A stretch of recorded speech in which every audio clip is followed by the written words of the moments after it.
Hello student, তোমরা যারা ক্যালকাটা ইউনিভার্সিটির আন্ডারে প্রথম সেমিস্টারের ছাত্রছাত্রী আছো, তোমাদের জন্য আজকের ক্লাসটা খুবই গুরুত্বপূর্ণ। আজকের ক্লাসে তোমাদের কনস্টিটিউশনাল ভ্যালু সাবজেক্টের একটি গুরুত্বপূর্ণ প্রশ্নের উত্তর নিয়ে আলোচনা করব মডিউল 1 থেকে।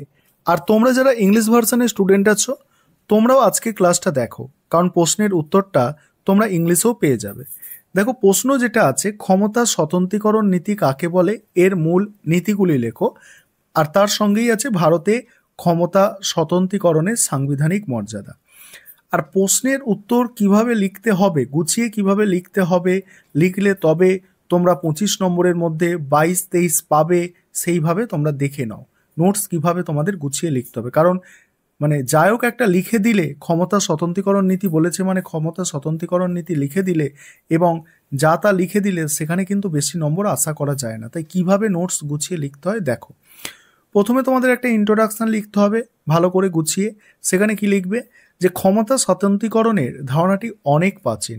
4th খ্রিস্টাব্দে অ্যারিস্টটলের রচনায় প্রথম এই ধারণাটি পাওয়া যায়।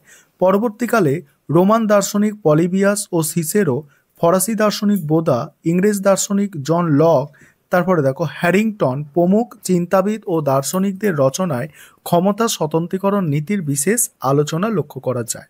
তবে ক্ষমতা স্বতন্ত্রীকরণ নীতিকে প্রথম সুসংবদ্ধভাবে তুলে ধরেছিলেন অষ্টাদশ শতাব্দীর বিখ্যাত ফরাসি দার্শনিক মন্তেস্কু। আর মন্তেস্কু তার দ্য স্পিরিট অফ লস গ্রন্থে ক্ষমতা স্বতন্ত্রীকরণ সম্পর্কে সুস্পষ্ট বক্তব্য তুলে ধরেন। ক্ষমতা স্বতন্ত্রীকরণ নীতির অর্থ হলো সরকারের 3টি বিভাগের স্বতন্ত্রতা। এবার ক্ষমতা স্বতন্ত্রীকরণ নীতি এখানে কি বলা হচ্ছে দেখো। এবার ক্ষমতা স্বতন্ত্রীকরণ নীতি বলতে ঠিক কি বোঝায় সেটা বলা হচ্ছে কি দেখো। ক্ষমতা স্বতন্ত্রীকরণ নীতি বলতে সরকারের 3টে বিভাগ, আইন বিভাগ, শাসন বিভাগ আর বিচার বিভাগ, সম্পূর্ণ স্বাতন্ত্রতা প্রদান করার নীতিকে বোঝায়। ভারতে ক্ষমতা স্বতন্ত্রীকরণ নীতি থাকলেও তা মার্কিন যুক্তরাষ্ট্রের মতো কঠোরভাবে মানা হয় না। ক্ষমতা স্বতন্ত্রীকরণ নীতির মূল নীতিগুলি হলো 1-2 করে এবারে মূল নীতি লেখা হয়েছে। 1 নম্বর হচ্ছে যে সরকারের 3টি বিভাগ অর্থাৎ আইন বিভাগ, শাসন বিভাগ, বিচার বিভাগ পরস্পর থেকে সম্পূর্ণ স্বতন্ত্র থাকবে। 2 হচ্ছে এক বিভাগ অপর কোনো বিভাগের কাজ করবে না, প্রত্যেক বিভাগের কাজের ক্ষেত্র থেকে সম্পূর্ণ আলাদা হবে। তারপরে 3 নম্বর হচ্ছে একই ব্যক্তি একাধিক বিভাগের সঙ্গে যুক্ত থাকবে না।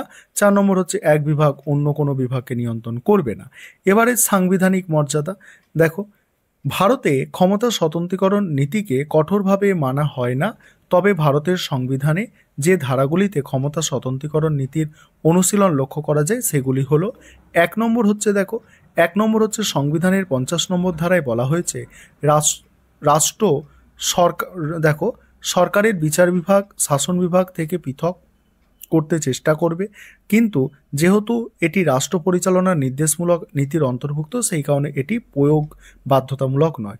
2 নম্বর হচ্ছে সংবিধানের 53 নম্বর ধারা অনুযায়ী কেন্দ্রের শাসন সংক্রান্ত ক্ষমতা রাষ্ট্রপতির হাতে ন্যস্ত থাকবে। আর 154 নম্বর ধারা অনুযায়ী রাজ্যের শাসন সম্পর্কিত ক্ষমতা রাজ্যপালের ওপর ন্যস্ত থাকবে। এক্ষেত্রে উল্লেখ্য যে রাষ্ট্রপতি ও রাজ্যপাল উভয়ই দেওয়ানি ও ফৌজদারি দায় থেকে মুক্ত থাকবেন। তারপরে পরের পয়েন্ট হচ্ছে দেখো, সংবিধানের 121 এবং 222 নম্বর ধারা অনুযায়ী সুপ্রিম কোর্ট বা হাইকোর্টের বিচারপতিদের আচরণ নিয়ে আলোচনা করতে পারবে না।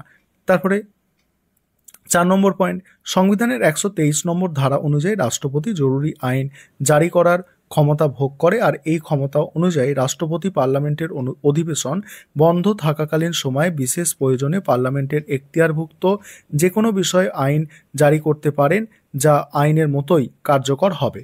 তারপরে কি বলা হচ্ছে দেখো, 5 নম্বর 361 নম্বর ধারা অনুযায়ী রাষ্ট্রপতি বা কোনো অঙ্গরাজ্যের রাজ্যপাল তার ক্ষমতার প্রয়োগ ও কর্তব্য সম্পাদনের জন্য আদালতের কাছে জবাবদিহি করতে বাধ্য থাকেন না। এবারে পরের পয়েন্ট দেখো, নিয়ন্ত্রণ ও ভারসাম্য। ভারতে ক্ষমতা স্বতন্ত্রীকরণ নীতির যে উদাহরণগুলি আলোচনা করা হলো সেগুলির পরিপ্রেক্ষিতে বলা যায় ভারতে কোনো বিভাগ যাতে স্বৈরাচারী হয়ে উঠতে না পারে সেই কারণে নিয়ন্ত্রণ ও ভারসাম্যের ব্যবস্থা রয়েছে। নিয়ন্ত্রণ ও ভারসাম্যের নীতি অনুযায়ী রাষ্ট্রের 3টি বিভাগ নির্দিষ্ট সাংবিধানিক বিধান অনুযায়ী পরস্পরের ওপর নিয়ন্ত্রণ আরোপ করতে পারে।